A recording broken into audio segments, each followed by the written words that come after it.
Good morning mga kapakner. Panibagong araw at syempre panibagong vlog na naman tayo. Ngayong araw nga pang 4 days na natin sa paggawa ng bodega at CR. Kahapon nga po naputingan namin yung pael, tsaka may kapraso pa kami naputingan papunta dito sa may daan. Tutuloy namin yung pagpuputing at makakapag-ano na rin kami ngayon siguro makakapag-angat na rin kami kahit ilang patong lang. Naman yung mag-ina ayos sa si Tasha gawa ng papapicture graduation picture sa school.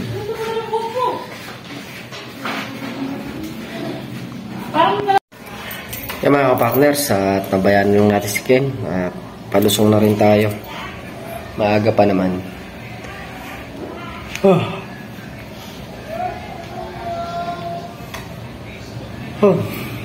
Tol na rin, kinakarga lang yung mga gamit, yung mga pagkain, lusong na rin.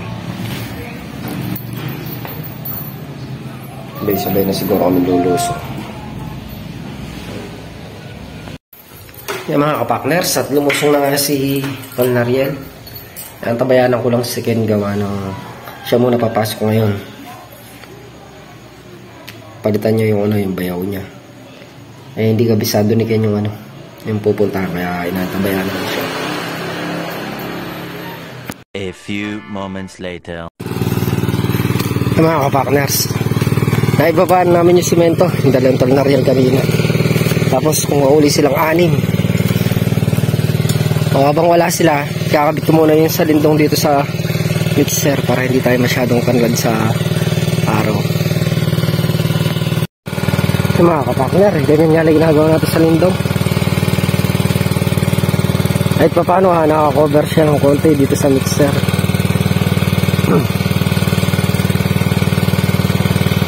Habang naghihintay ako, kumuha simento yung dalawa pero may dala na sila kanina dito, 4. Ayun o. Habang hinihintay ko sila, magsasako muna ako ng buhangin para dire-diretso yung trabaho namin.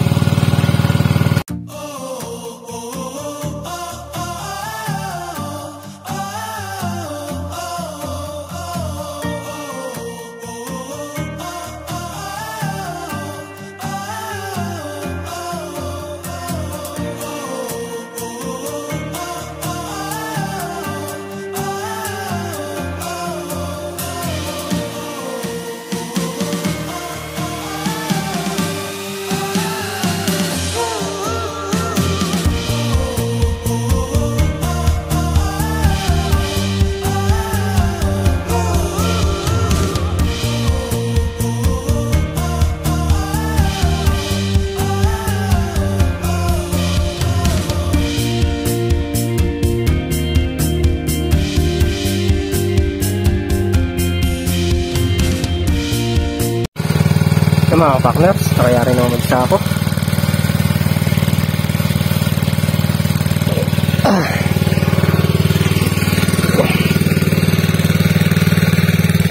Siguro mga 3 supot pa yung puting na to. Halo namin dito. Kaya rin ako asinta na.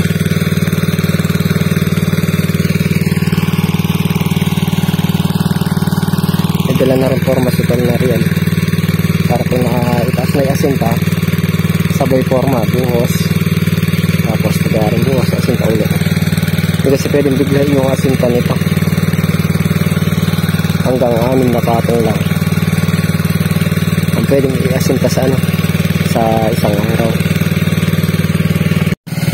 Takot muna akong block na kapak niya, tututok ko na doon para mabilis yung proseso.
Ayan at nakapag-stock na tayo sa gawin na yun.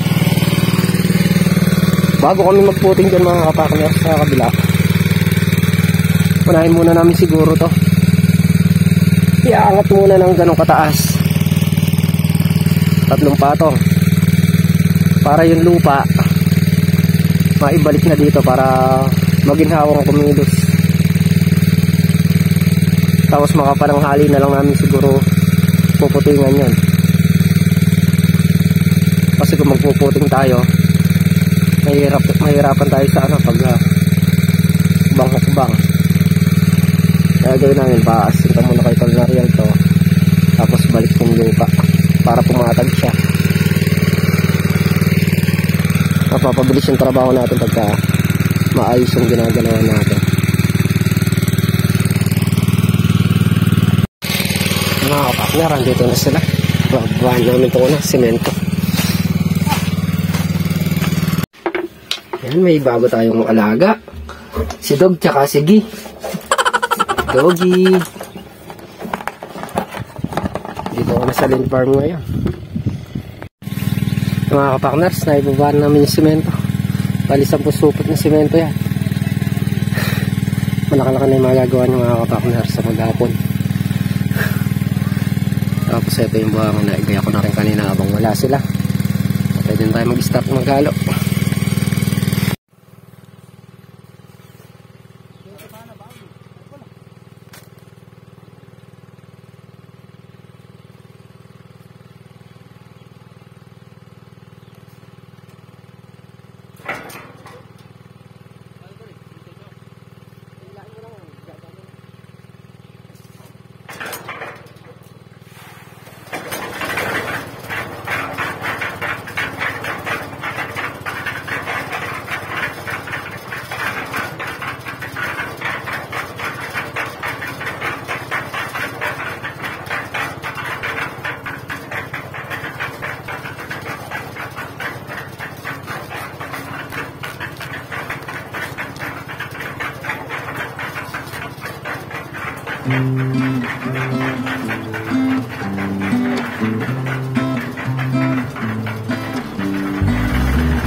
mga kapartners, at nakahalo na nga tayo.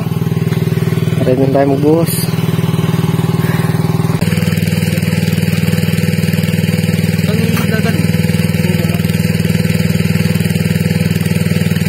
Bubuhusan natin eh.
Yan mga kapaka. Ako muna maghahapot.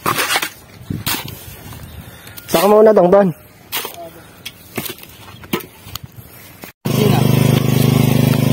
Wala lipat-lipat ha. Wala nang suot-suot mamaya.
mga kapartners, ako na mag-aakot ng halo para matulungan ni Ken magpalaman si Tol Nariel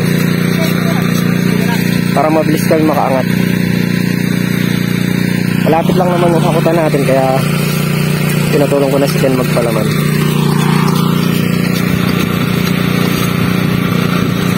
para mabilis yung trabaho.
Mga kapartner, naitaas na natin harapan.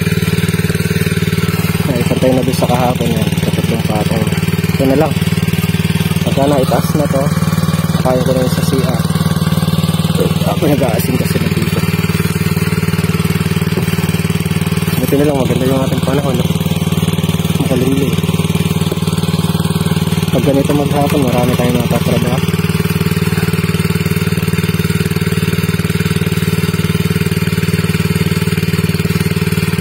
Papatag na rin yung ano na yan, yung naka-tumbok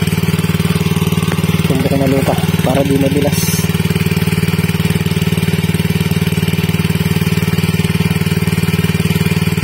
Nakakaano umapak, mabilas siya, kaya kailangan mapatag nyo.